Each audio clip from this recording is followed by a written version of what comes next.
Hi there, it's Tennis James, and today we're going to be looking at, for the 7th episode, is how to prevent kind of elbow problems and tennis elbow when playing tennis. So one key thing to start off with is the grip. So the size of the grip of your racket really does kind of help you play tennis. So making sure that the grip is big enough for you and your hand. That's one thing to look out for.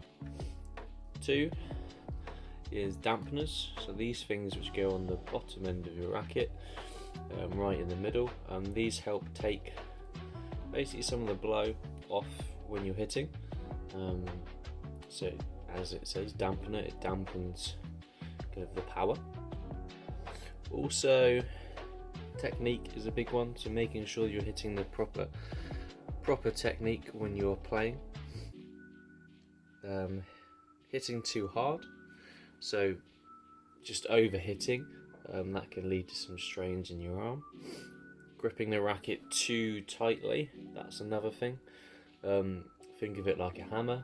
If I'm using a hammer to nail some pieces into some wood, if I'm smacking that really hard and gripping it really tight, I'm going to feel every single kind of movement in, for this instance, the hammer. So it's the same as tennis. If I'm gripping this racket too hard, I'm going to be feeling every single bit of movement in my wrist, and it's going to shoot up to my elbow. And the last thing is just make sure you warm up.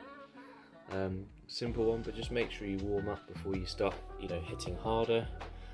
Just warm everything up, all your muscles. Yes, those are my kind of little tips to just how to prevent tennis elbow, and if you're struggling, these are things you can do to also help prevent it getting any worse.